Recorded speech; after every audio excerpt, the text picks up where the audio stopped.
자, 그러면 이제 회의정부제에서 대의제와 직접민주주의의 조화에 대해서 좀 알아보겠습니다.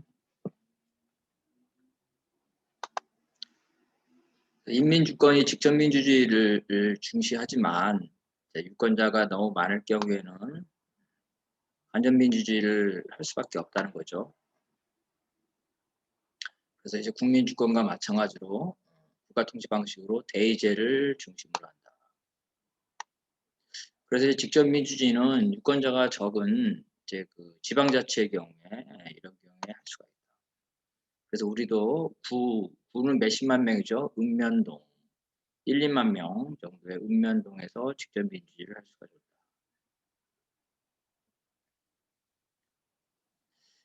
자, 그다음에 이제 인민주권에 따르면 국민주권과 달리 직접 민주주의를 중심으로 하기 때문에 대의제를 통하지 않고 직접 주권을 행사할 수가 있다. 그래서 대의제를 견제할 수 있는 국민 소환, 국민 투표, 국민 발의, 이걸 이제 직접 선거제도죠. 이것이 가능하다. 지금 지방자치법에서 이게 다 하고 있습니다. 주민 소환, 주민 투표, 주민 발의. 근데 국가 차원에서는 하지 못하고 있다. 그래서 지방 의원이나 시장을 소환 해임할 수 있지만 국회의원을 해임할 수 있는 길이 없죠. 학교급식 조례 이런 것들을 주민 투표를 할 수 있지만 법률로 만들 길은 없다. 발의도 마찬가지다. 그런데 이제 스위스 같은 경우는 국가 차원에서 법률에 대한 발의권, 그렇죠? 법률에 대한 발의권과 특정 사항에 대한 국민 투표를 활발히 하고 있습니다. 심지어 국회가 만든 법률에 대한 거부권 행사할 수 있다. 국회가 만든 법률을 국민 투표로 거부할 수 있다는 거죠. 그래서 이게 스위스가 직접민주주의를 제일 잘하고 있다. 국민 제한, 국민 발의죠. 18개월 이내에 10만 명의 서명으로 할 수 있다. 우리는 주민 발의가 돼 있죠. 이게 법률에 관한 것도 스위스는 할 수 있다. 우리는 주민 발의만 있고 국민 발의는 없다. 1891년에 이제 도입됐다는데요. 약 363건이 국민투표에서 통과되었다. 498건 중에 상당수가 통과되었다. 거의 한 70%가 통과됐다고 봐야 되겠죠. 그리고 또 이제 의무적인 국민투표가 있습니다. 의무적인 헌법 개정이나 국제기구에 가입, 그 다음에 파병 이런 것들은 의무적인 국민투표를 한다. 그러니까 파병 가지고 논란이 될 필요가 없죠. 국민투표로 결정하니까. 그리고 또 이제 국회가 만든 법률에 대해서도 100일 이내에 5만 명의 서명으로 국민투표에 회부할 수 있다.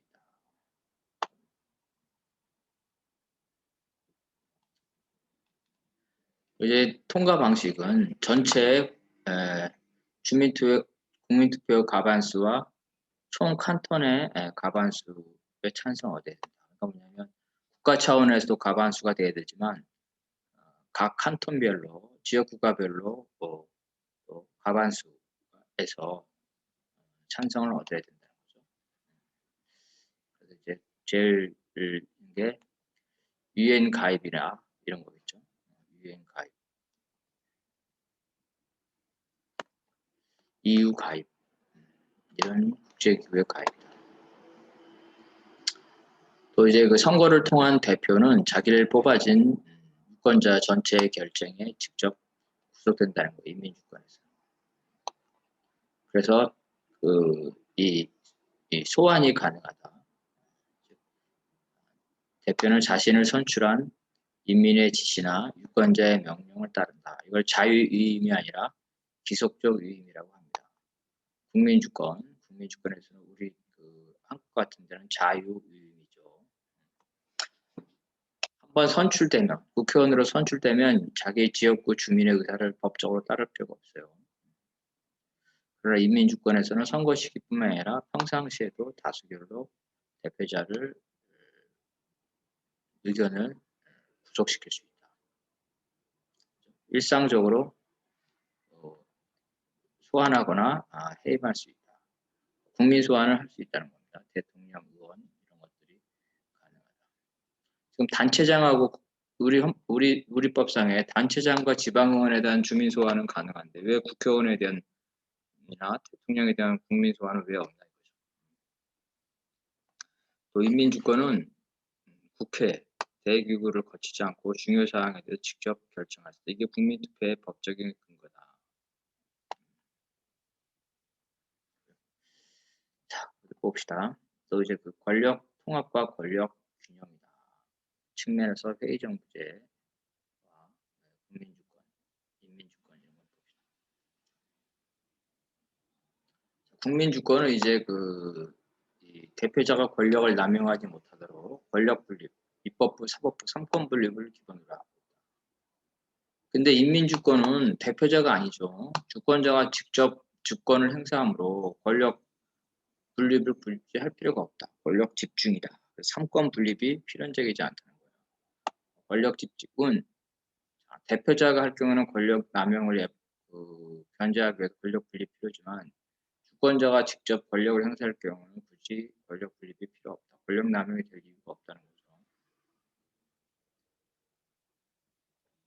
그래서 권력 집중. 최고 기관은 뭐냐면 주권자의 의사가 집중되는 총회겠죠. 총회. 주민총회. 그 다음에 이 총회에서 주민들이 총유권자가 뽑은 지방의회나 국회가 되겠죠. 그래서 이 의회에서 최고 권력으로서 여기서 행정부나 사법부를 구성한다는 겁니다. 물론 이제 사법부를 의회에서 임명하고 해임을 하지만 운영상에서는 사법부의 독립을 보장합니다. 사법부의 독립을 부정하는 건 아닙니다. 또한 이제 그 전체 유권자의 의사는 하나의 회의 체계에서 보여지기 때문에 주권이 분열될 수 없다. 즉 최고 의사결정 기구로서의 기구는 단일한 거다. 즉 양원제보다는 단원제가 더 부합하죠. 다만 연방제의 경우에는 지역국가의 의견을 받아들이기 위해서 상원이 필요하다.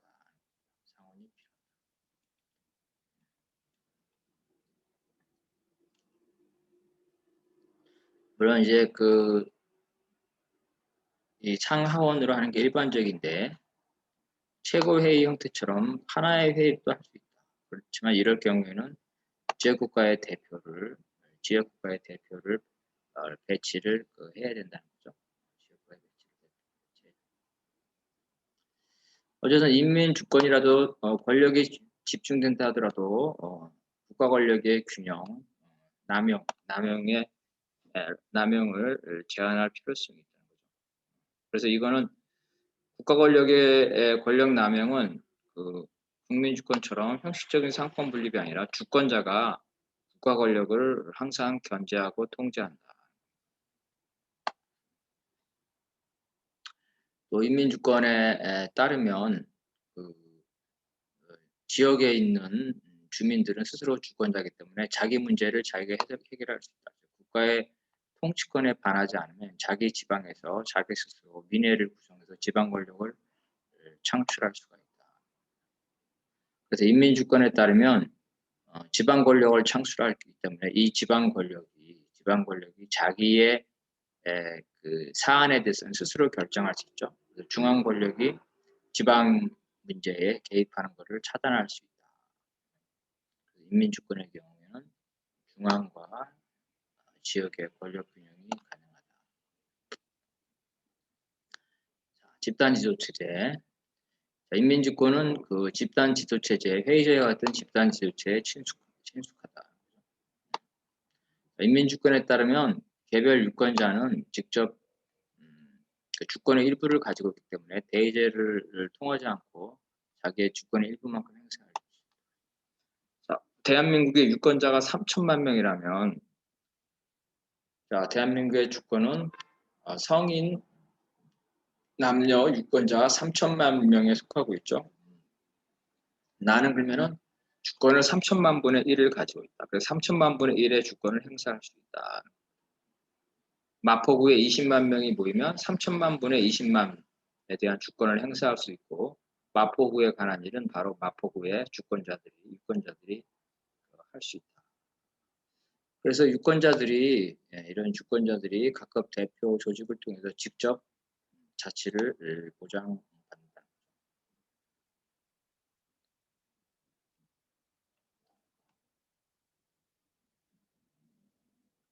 또 인민주권에 따르면 개별 주권자는 재산의 소유가 없이 국가의 구성을 일하는 모두 다 똑같은 주권을 갖고 있다.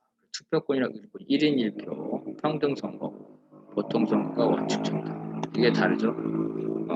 부르주아 시민주권에서는 세금을 내는 사람, 국가의 재정을 기여하는 사람만 이 투표권이 있는데, 인민주권에서는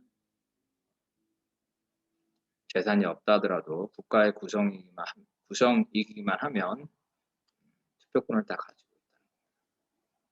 그래서 인민주권에 따르면 개개의 주권자는 이제 자기 지분 내 주권을 가지고 자기 통치와 자기 결정, 자기 조직의 권리를 가지고 있다. 마포구의 주권자는 마포구 문제를 자기 스스로 결정할 수 있다. 마포구에서 대표자를 내세워서 통치할 수 있고, 마포구에서 마포구 의회를 조직할 수가 있다. 그래서 주권자는 이제 대의기구, 자기가 직접 하기 싫으면 대의기구를 선출할 수 있고, 아니면 자기가 할 수도 있고, 그렇죠? 그리고 이제 대의기구한테 시켰다가 필요하면 그걸 회수할 수도 있다. 주권을 회수할 수도 있고, 주권자들이 대의기구에게 나 대신 네가 의사결정을 해. 그렇다도 언제든지 그것을 자기가 직접 결정할 수 있다. 그래서 인민주권은 이제 그 민회 지역의 민회를 구성을 하게 된다. 그리고 여기서 주권자라서 민주적인 토론과 결정을 할 수 있다. 그래서 이러한 인민주권에 따르면 주권자들이 모여서 토론을 하기 때문에 회의제가 친근하다. 왜냐하면 그 어느 특정인에게 결정권을 주는 게 아니라 주권자들이 모여서 하기 때문에. 그래서 대부분의 그 인민주권을 강조하는 헌법 체계에서는 중앙 권력뿐만 아니라 지방 권력까지 회의제로 한다. 주권자들이 그 평등하기 때문에 모여서 한다. 특정인에게 권력을 집중시키지 않는다는 거죠.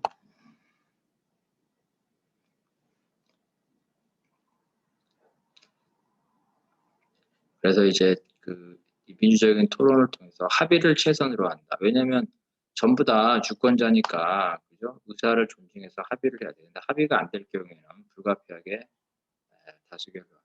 다수결이 최선이 아니죠. 최선은 합의다. 합의가 안 될 경우에는 다수결로 한다. 이런 회의제에 그 토론을 많이 하죠. 토론을 많이 하려면 잘 되려면 당연히 정보가 독점되면 안 되죠. 정보의 접근이 형성되고 자유로운 여론 형성, 토론의 보장이 돼야 된다. 부르주아 국민주권에서는 주권자가 여론의 대상이지만, 여기서는 여론의 주체이다. 직접 여론을 생산하고 파급시킨다. 그래서 우리는 언론기관이 그 대기업에게 독점되고 있죠. 대기업에게 독점되고 있다. 그런데 언론기관도 인민들이 스스로 언론기관들을 소유하고 언론기관을 통해 그 여론을 파급할 수가 있다. 언론기관은 인민의 것이다. 재벌이나 자본가의 것이 아니다. 독일 헌법도 이렇게 지방 정부의 형태는 그 지방의 주권자들이 결정하도록 하고 있다. 그래서 이 사회, 참사회, 집단 조치가 하는 경우가 있기도 하고, 그다음에 대통령제처럼 시장을 뽑는 경우도 있다. 스위스의 경우에 캔톤은 지역국가, 게마인더는 지방시센체죠. 스위스에는 독일권에는 지방자치단체를 게마인드라고 하고 프랑스권에서는 꼬밈이라고 합니다. 그래서 이 회의정부제가 기본입니다. 특히 기초단체에 해당되는 게마인드는 주민총회, 즉 민의 회의를 통해서 토론을 통해서 한다는 거죠. 이 합의제, 토론을 통해서 합의를 보는 거, 합의 볼 때까지 계속 토론하는 거죠. 이건 집단주의에 근거한 민주주의다. 그래서 개인의 의견을 계속 토론해서 반영을 해서 서로 의견을 수렴한다. 그리고 이것들이 결정되면 개인들은 그 결정에 따라야 된다는 거죠. 그죠? 따라야 된다. 그래서 집단과 개인이 이렇게 조화되는 거다. 그래서 구성원들은 그 집단적 토론에서 자기 안을 내죠. 자기 의견을 제출한다. 집단은 그것들을 수렴해서 전체 계획에 반영을 하죠. 그래서 서로 의견이 차이가 나면 서로 조율을 한다. 최종적으로 결정되면 조직의 결정이 되면 그거를 각 개인이나 단위에다가 보낸다는 거죠. 그러면 각 개인이나 단위는 이미 결정된 조직의 결정에 된 그 원칙과 한계에 따라서 자기 하에 구체적인 걸 다 일일이 조직이 결정하는 게 아니라 커다란 원칙이 결정되면 그 하에서 자기가 재량권을 가지고 자기 책임하에 집행을 하게 된다는 겁니다. 그래서 이제 그 인민주권의 리더십은 그래서 개인의 리더십이 아니라 집단의 리더십이다. 개인의 능력에 의지하는 게 아니죠. 집단의 구성원들이 적극적인 참여를 통해서 하는 거다.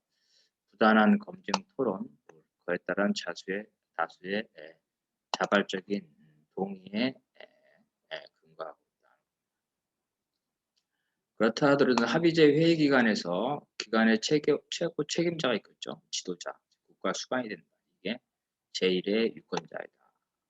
동등하지만 그 중에서도 개인적 능력이 뛰어난 사람이 있겠죠. 그런 사람들이 이제 유권자 중에서 1등 유권자다. 자기 마음대로 할 수 있는 건 아니죠. 그래서 이제 제1비서다 이렇게 표현하기도 하고 서기장이다 이렇게 표현하기도 합니다. 수상제에서는 같은 국회의원인데 그 중에 제1등 국회의원이죠. 그래서 수상이 되는 거다.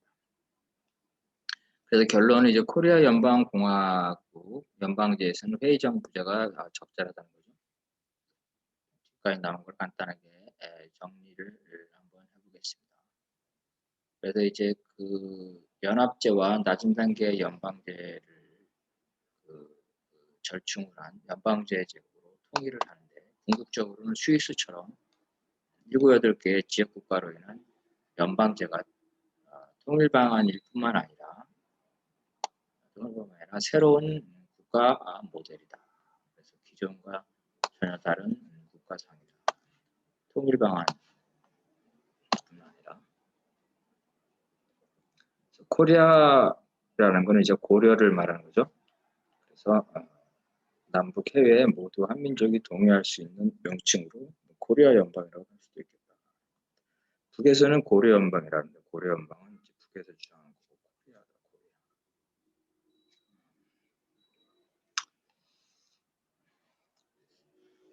그래서 이제 이러한 그 연방 코리아 연방 공화국이죠.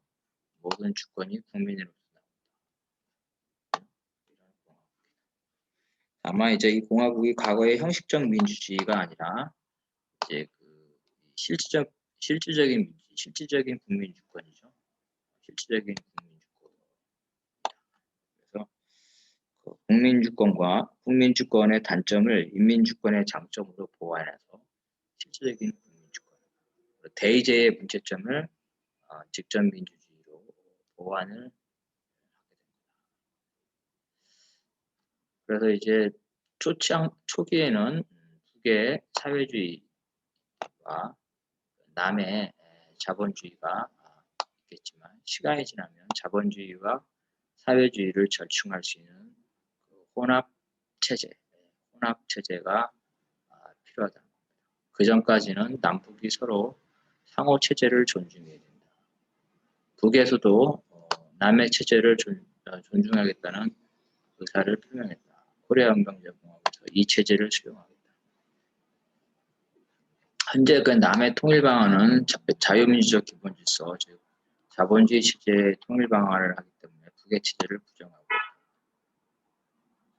진정한 통일 방안이 되려면 6.15 공동선언이나 남북 기본 합의처럼 상호 체제를 존중하는 연방제가 돼요.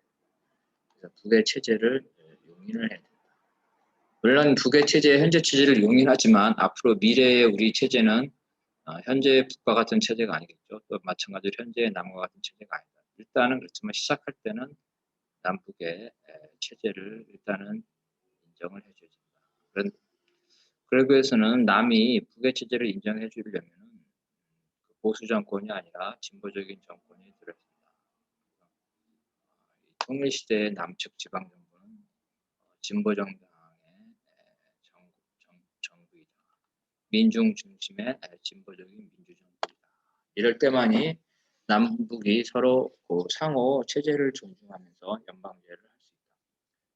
북을 적대시하거나 북을 흡수통일하려는 그러한 세력들은 이제 연방제 평화 통일을 할 수가 없다는 거죠. 그래서 후연방국은 1민족, 1국가, 2체제, 2정부이다. 초기에는 남과 북 두 개로 이루어진 연방 혹은 낮은 단계의 연방 혹은 높은 단계의 연합제를 할 수 있지만 장기적으로는 스위스처럼 7-8개로 된 독일이나 스위스 같은 그런 전형적인 연방제를 실시를 해야 된다.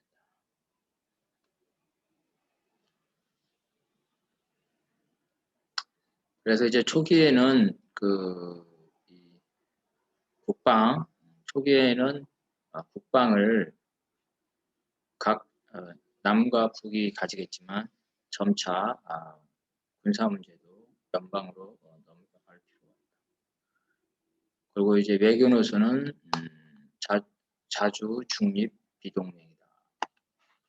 그리고 정부 형태는 중앙의 정부 형태와 지역의 정부 형태가 서로 같은 게 좋다. 그래서 통일국가는 미국이나 중국이나 러시아가 군사 동맹이나 군사 불름을 가담하지 않는 비동맹이다. 그렇다면은 남한은 군사 주권을 회복해야 되죠. 자주가 보장돼야 된다.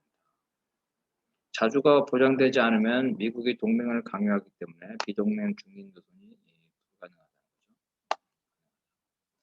그런데 스위스의 예를 보더라도 아무리 비동맹 중립 노선을 하더라도 강대국이 이 나라를 침략하죠. 히틀러도 스위스를 침략하려고 했습니다. 그래서 비동맹 중립 노선이 유지가 되려면 자주국방, 자기 자신을 지킬 수 있는 적절한 군사력이 있어야 된다. 그래서 이제 코리아 연방공화국의 초창기에는 남의 자본주의와 북의 사회주의가 있기 때문에 구체적인 정책은 많이 다르다. 그렇지만 갈수록 서로 양 체제가 접근해야 된다.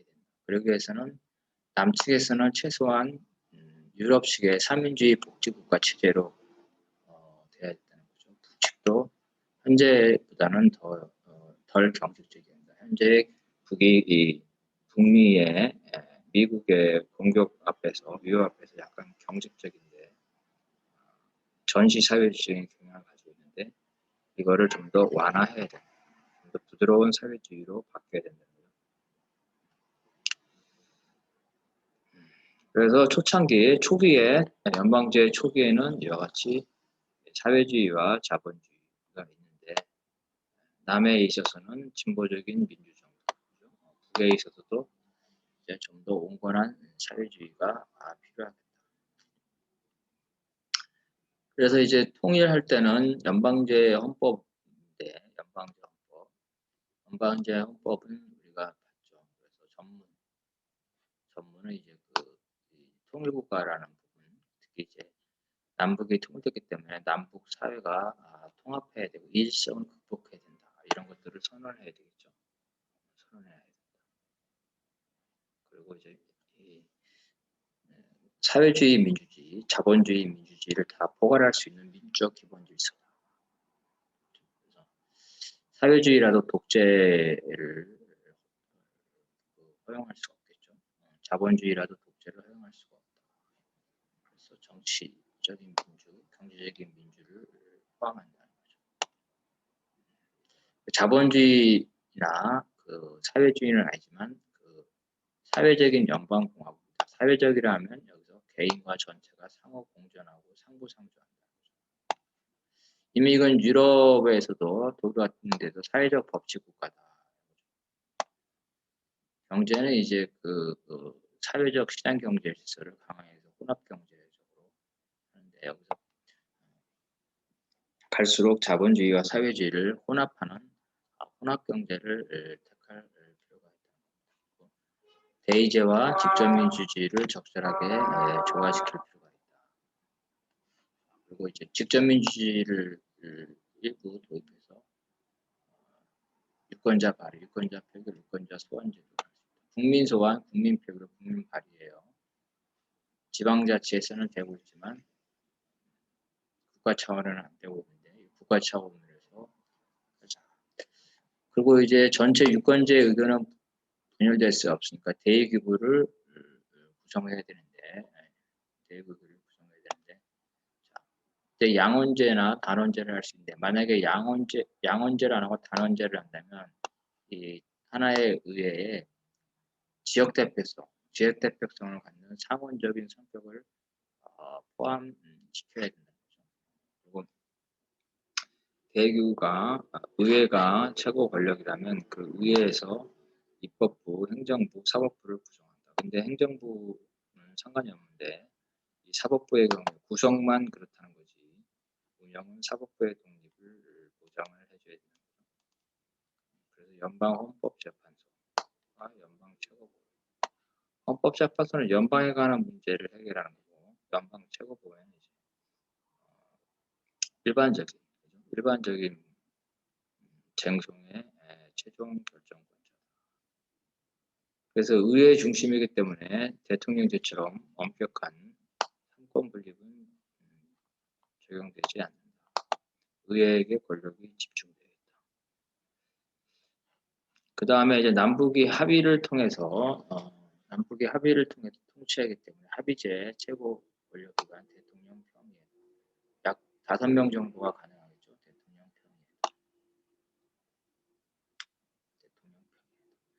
평의회. 그 연방제에서는 지역국가가 잘못하면 연방에 호소할 수 있죠. 또 연방이 잘못하면 지역국가에 호소할 수 있다. 유권자는 이렇게 이런 연방헌법재판소에 이러한 호소를 할 수가 있다.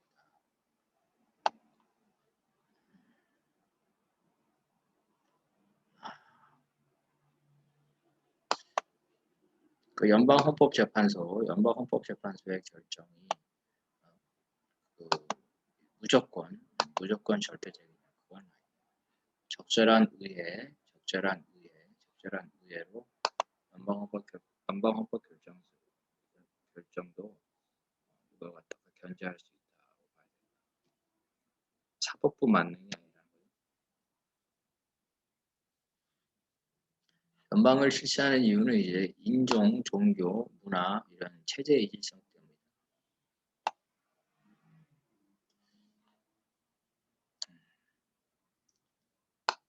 미국도 처음에는 그 연방주의를 강조하는 쪽과 연합주의를 강조한 쪽이 있어요. 남북전쟁 이후에 연방주의가 승리했다. 독일은 이제 그 나라가 독일 민족, 게르만 민족이 너무 많이 그 여러 나라로 쪼개져 있었죠. 그래서 이것들을 제국들을 결합했다. 영국에는 식민지를 독립시켜 영국 연방으로 남겼다. 우리가 통일 부분에서 연방제를 할 수밖에 없는 건 남과 북의 체제가 다르기 때문에 체제의 이질성을 한꺼번에 극복할 수 없기 때문에 상호 체제를 존중하기 위해서는 두 체제, 자본주의와 사회주의 체제가 필요하다. 그래서 연방 형태로 가야 된다. 다만 이제 연방 형태로 가는데 통일국가 예상을 영원히 연방 형태로 갈 것이냐 아니면 장기적으로 단일 국가로 갈 것이냐는 판단 사항인데 연방제는 국가의 새로운 모델로서 균형 모델로서 장기적으로도 연방제로 갈 필요가 있다. 연방제일 경우는 양원이 일반적이지만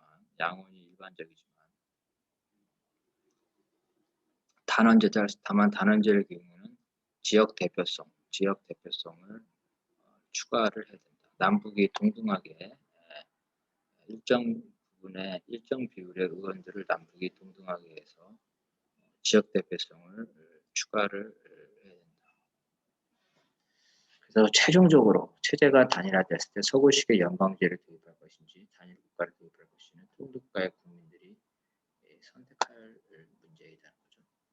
근데 스위스나 독일식의 그 연방제를 도입하는 게 훨씬 더 국가 모델로서는 훨씬 더 중요하다. 그게 더 낫다. 왜냐하면 그 중앙 집중, 그죠? 수도권 집중, 지역 불균형 이런 것들을 해소할 경우에는 단일 공업보다는 연방제가 더 유리하기 때문이다. 그래서 어쨌든 간에 제일 중요한 거는 남북의 통합, 남북의 일치성을 극복해야 된다. 그래서 연방제에서는 이제 그 연방 정부와 지역국가, 지방자치단체 권한 배분이 필요한데 이것들 중에 권력 분립이다. 쌍방 간에 삼자간의 권력 분립이다. 일상적인 공공 업무에 대해서는 지방자치단체가 우선적으로 담당하죠. 연방 헌법에 특별히 명시되어 있지 않다면 지역국가가 광범위하게 권한을 가집니다. 연방 국가의 권한은 연방 헌법에 규정되어 있는 것이고 국방이나 외교와 같이 성질상 연방 국가가 가져야 되는 것 이런 것들은 연방 국가의 권한으로 한다는 겁니다. 그래서 연방 국가와 그 지역 국가, 지방자치단체는 서로의 분쟁이 생길 때 헌법재판소에 이런 것들을 소송을 할 수 있다. 지금도 이제 권한쟁의 심판이라고 해서 가능합니다. 자, 그래서 정부는 이제 그 회의정부제가 유리하다.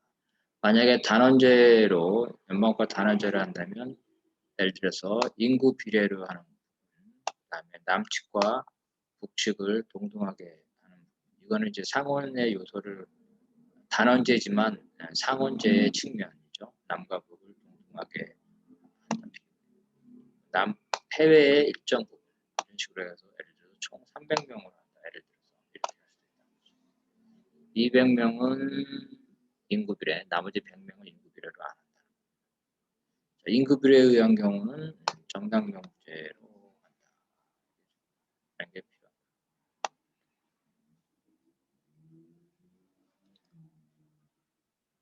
정당명제일 경우에 최소한 4개 내지 5개의 4개 내지 5개의 정당이 된다. 양당제 소선거구제 양당제는 적절하지 않다.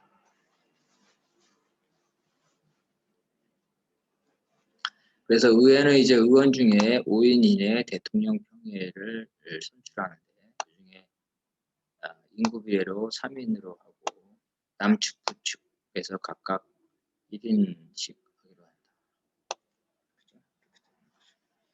그래서 돌아가면서 의장을 하고 그 의장이 대통령 역할을 하는 거죠.